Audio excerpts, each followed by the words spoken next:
now, Starmer's team are fixing things right, left, and well, I say right, left, and centre, all over the place against the left, finding the slightest excuse as to why somebody with a left wing or a trade union background or who once had a cup of tea with Jeremy Corbyn is unsuitable as a candidate. And that's causing a lot of unhappiness in the Labour Party. And it means that Labour's MPs will be very loyal in the next Parliament. First of all, and I know it's slightly different for Conservatives and Labour, how does it normally work if you are a sitting MP ahead of an election? Well, in both parties these days, it's pretty easy for a sitting MP to get reselected.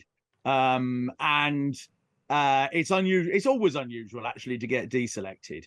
I mean, in the Labour Party, it's slightly easier, depending. They have to basically have votes from enough branches who say that we're happy for so-and-so to carry on, and then it's all right. And there's only been one MP so far that's been deselected for Labour, Sam Tarry, who is Angela Rayner's boyfriend. He was deselected in Ilford South. I suspect there's going to be a deal sometime between now and the election, and Mr. Tarry will be found a job elsewhere. That was a very controversial one. But what had happened was that there were people in the party who felt that Mr. Tarry had gained the seat unfairly in the first place. But it doesn't happen that often. But the problem you've got now is there are new boundaries. And so a lot of the constituencies are changing, significantly changing in some cases.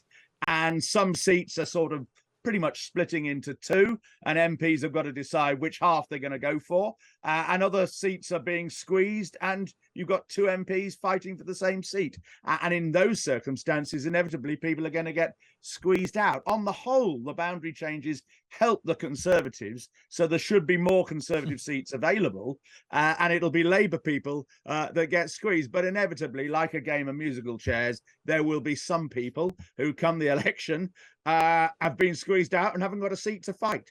Other people will move to other parts of the country, and which has happened in the past. It's some people disparagingly call it the chicken run. But I mean, if you've been squeezed out of a seat in one place, it's understandable that you should go and find somewhere else, and often you end up with a better seat.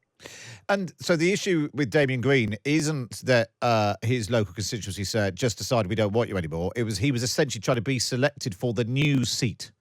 That's right. His constituency, broadly speaking, his constituency of Ashford, which he's represented for quite a while now, 25 years, I can't remember, is splitting into two. There will still be an Ashford seat, which will be a bit less Conservative, a bit more Labour, and a new seat, Weald of Kent, which will be very attractive for a Conservative. He tried to get chosen for Weald of Kent, and the bigwigs there decided they don't want to. Now, he could appeal to the members, but I suspect he'd lose if he did that. And it looks like Mr. Green was was unpopular there, because he was, pretty outspoken about Boris Johnson in the closing weeks and months of the Johnson regime. And the same seems to have been a problem with Theo Clark, a new woman MP who's been the MP for Stafford, I think, since 2019. She was deselected in a similar process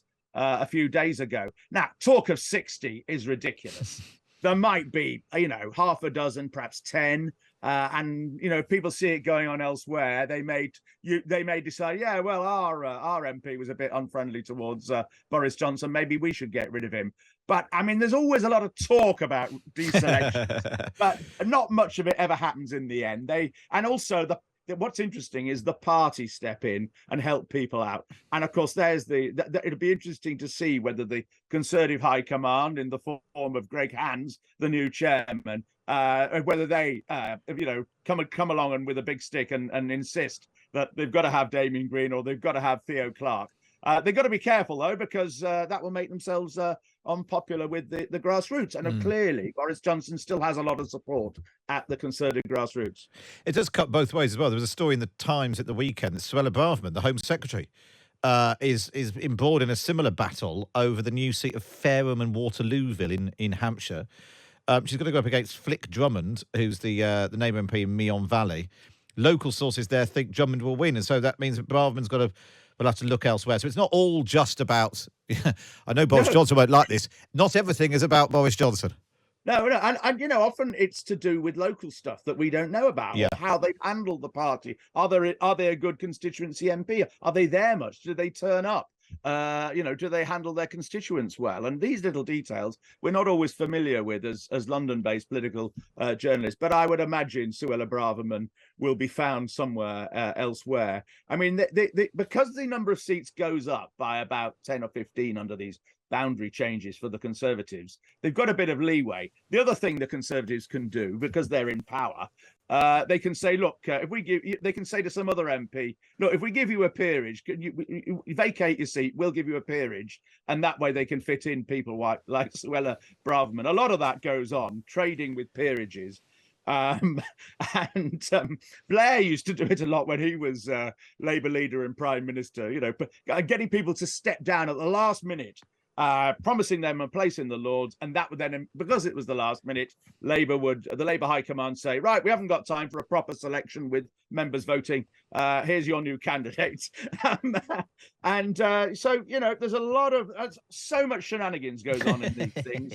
So much, so many mistakes, errors. I mean, Margaret Thatcher, was never selected as candidate for Finchley. She actually lost by a one vote, I think it was, and the chairman liked her so much that he fiddled it and announced that she'd won. Wow. And that sort of thing. There all sorts goes on. I had no idea. Yeah. It's all in Charles Moore's book. And then Lucy Fraser, now a cabinet minister, of course, she was chosen for, I can't remember which seat it was in Cambridgeshire, whichever one it is she represents.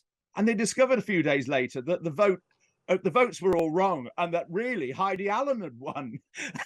And so they said, okay, Lucy Fraser, you can still have that seat, but we've got to find another seat next door for Heidi Allen.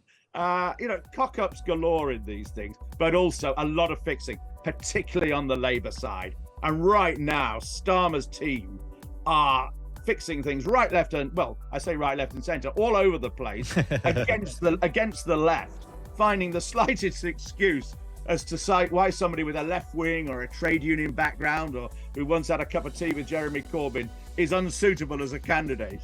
And that's causing a lot of unhappiness in the Labour Party. And it means that Labour's MPs will be very loyal in the next Parliament, particularly if there's a Labour government, but from a very narrow spectrum of opinion.